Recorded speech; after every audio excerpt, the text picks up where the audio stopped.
On that New Year's Eve stage, he smiled, looked straight into the camera, and wished everyone a year filled with hope. No one knew it would be the last time. The footage is brief, a few seconds, perhaps less than a minute. Bright stage lights wash over the scene, flattening every shadow. Applause rises and falls in practiced rhythm. He stands at the center, calm and composed, his posture relaxed, his expression open. To the audience watching that night, he looked exactly as he was supposed to look. Successful, grateful, alive. Today we watch the same clip in silence. No matter how many times it is replayed, the ending never changes. He does not step off the stage. He does not walk into the future that the greeting promised. The smile remains frozen inside a digital frame, preserved with a cruelty that feels almost intentional. For those who followed his career, each replay is not an act of remembrance, but a reopening of something that never healed. At the time, the lights were dazzling. They reflected off polished floors and immaculate sets, creating the illusion of warmth and celebration. What they did not reveal was the strain behind the scenes, the pressure that did not show on his face, or the quiet erosion taking place far from the cameras. Stage lights illuminate what is permitted to be seen. Everything else is left in darkness. He had built a reputation as someone reliable, disciplined, and unproblematic. He worked consistently. He avoided public conflict. There were no scandals attached to his name. No viral controversies, no sudden disappearance from scheduled appearances.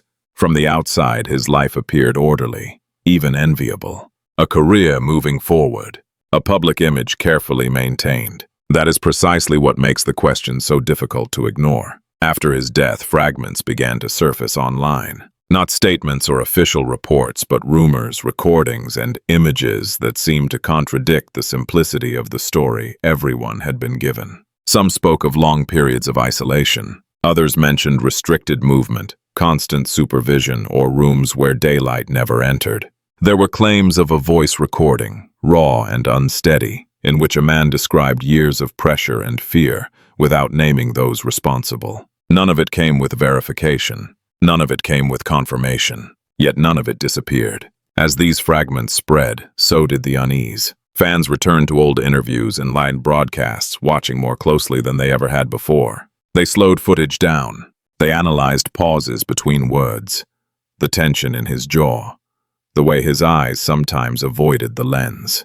What once looked like exhaustion now felt deliberate. What once felt ordinary began to feel coded. We must be careful here. Observation is not proof. Suspicion is not evidence. And yet, patterns have a way of emerging only after it is too late to ask the person at the center of them what they meant.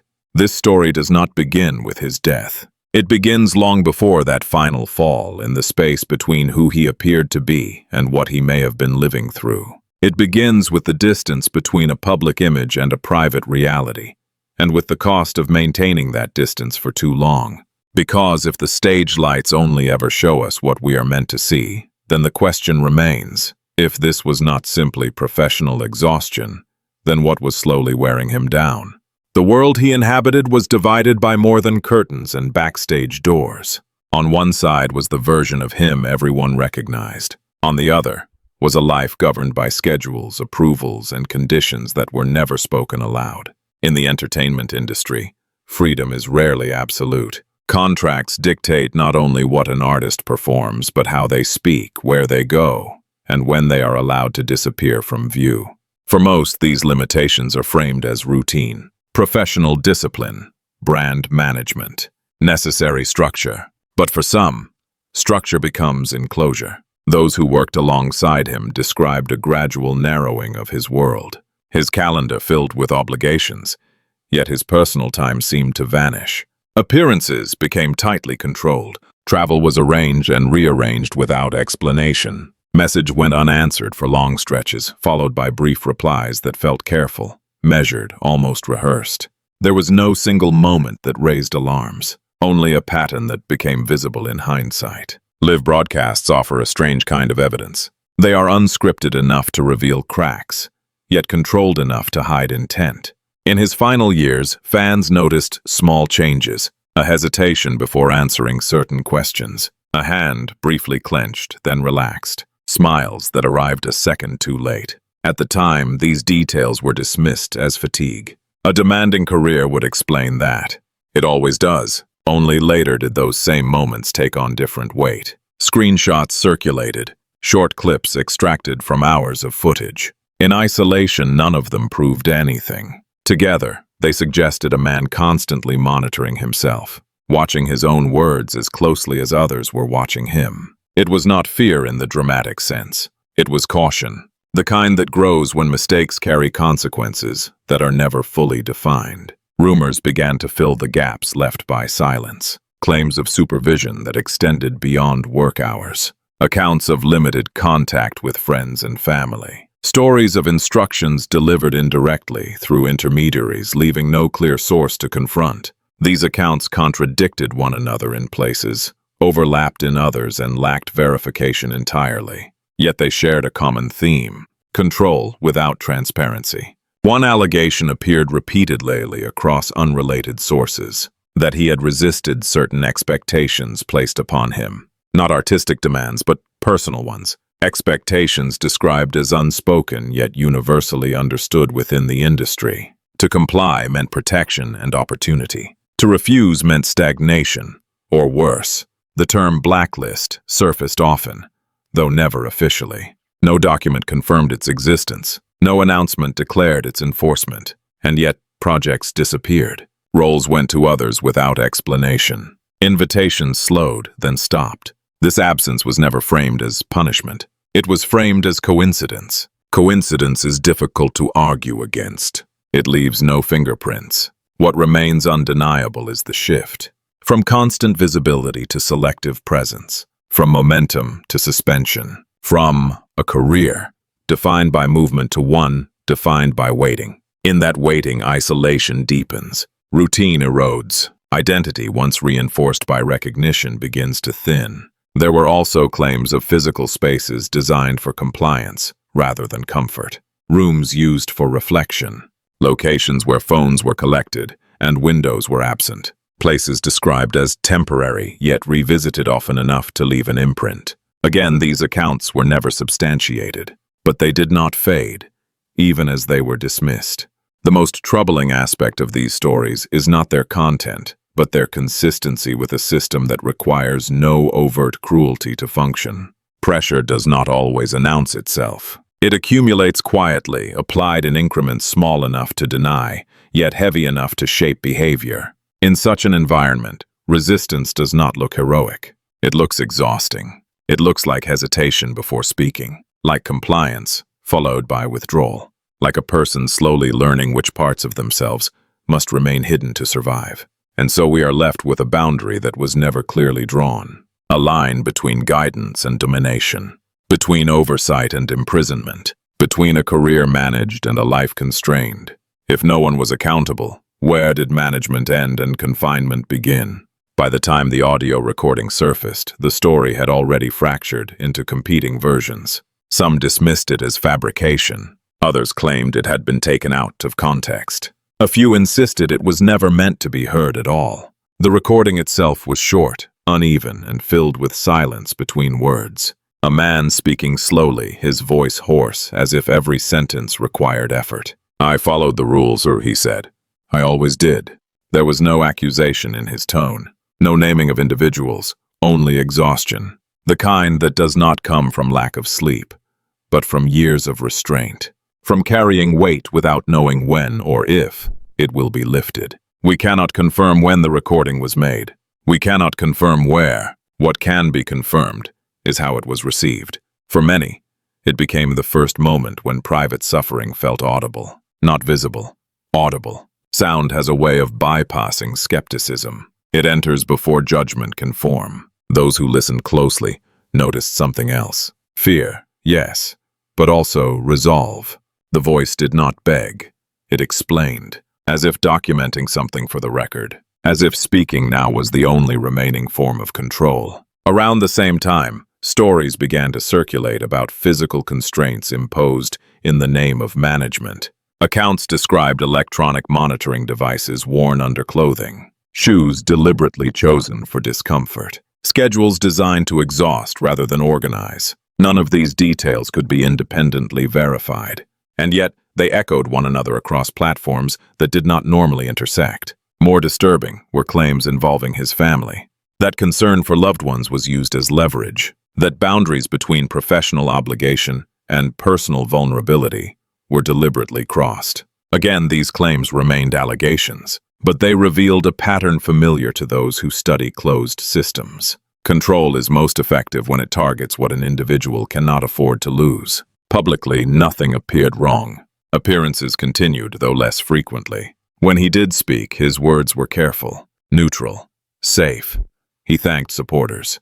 He spoke about patience and endurance. Statements that once sounded inspirational now read differently when placed alongside what emerged later. The final incident was described as sudden, a fall, an accident, a tragic moment with no deeper meaning. Official language favors simplicity. It closes files efficiently, but simplicity often leaves residue. Questions that refuse to align with conclusions, details that do not settle. Why had so many rumors existed before that moment? Why had concern been growing quietly among those paying attention? Why did explanations arrive so quickly, yet leave so much untouched? We do not claim to know what happened in his final hours. We do not assign intent or responsibility. What we examine is the space surrounding the event, the months and years leading up to it, the conditions under which a person lived, because endings rarely exist in isolation. When a life is lived under continuous pressure, collapse does not always announce itself. It can look ordinary, accidental, unremarkable, until someone rewinds the footage and realizes the warning signs were always there. At this point, the story begins to shift, away from the individual, toward the environment that shaped him, toward an industry that thrives on silence, distraction, and replacement. Because while one life ended, the system around it did not pause. And that raises a final question for this chapter. If attention can be redirected, how easily can the truth be buried beneath noise? The shift did not happen all at once. It arrived disguised as spectacle. As questions surrounding his death refused to settle, attention began to drift. Not by accident, but through saturation. New controversies emerged with impeccable timing. Leaked clips, viral accusations, synthetic videos, so convincing that the line between fabrication and documentation blurred beyond recognition.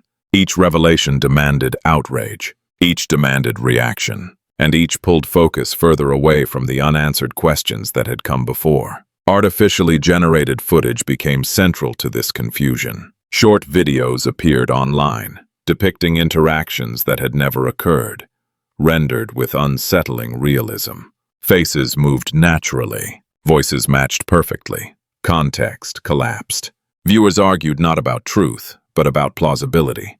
The debate itself became the distraction. Within days, public conversation splintered. Some fixated on the ethics of emerging technology. Others chased personal scandals involving unrelated figures. Statements of denial followed, then counterclaims, then silence. The original subject of concern was still mentioned, but no longer centered. His name became a reference point rather than a focus. This pattern is not unique. In industries built on visibility, silence is rarely enforced directly. It is drowned out. When enough noise exists, clarity becomes impossible. Outrage competes with outrage. Scandal eclipses scandal. Eventually, attention moves on. Not because questions were answered, but because they were exhausted. Observers noted how quickly narratives multiplied. Allegations unrelated to his case surged forward, each demanding investigation, each demanding belief or dismissal. The volume alone ensured that no single thread could be followed to its end. Fragmentation replaced inquiry. Meanwhile, official responses remained minimal. Carefully worded statements addressed individual claims without engaging the broader picture. Each response appeared sufficient on its own. Together, they formed a wall of partial explanations that never intersected. Nothing directly contradicted anything else. Nothing resolved. In this environment, truth does not need to be denied. It only needs to be delayed. The entertainment industry excels at this kind of deflection. Careers are fast-moving. Relevance is fragile. Yesterday's headline becomes today's background noise. New faces replace old ones seamlessly. Projects continue.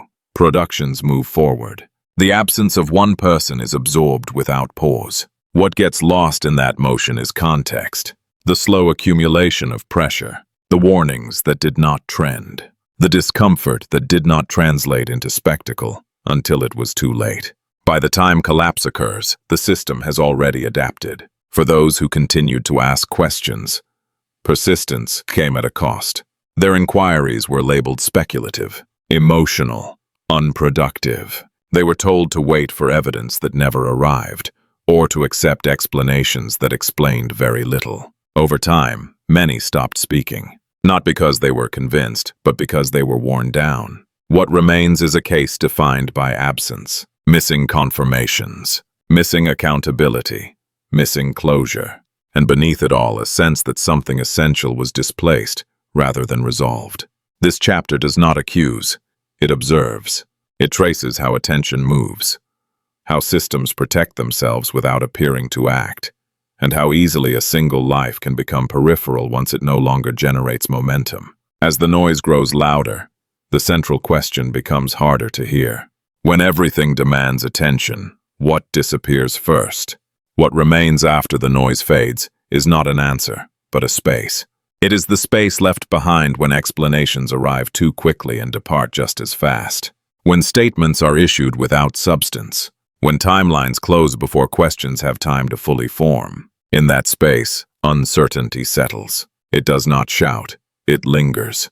We return inevitably to the beginning, to the image of a man under bright lights, speaking words of hope into a future he would never enter. The contrast between that moment and everything that followed is not dramatic in the cinematic sense. It is quieter than that, more unsettling, because nothing about his public life prepared anyone for an ending defined by ambiguity. There are cases where clarity arrives with time. Evidence emerges. Testimony aligns.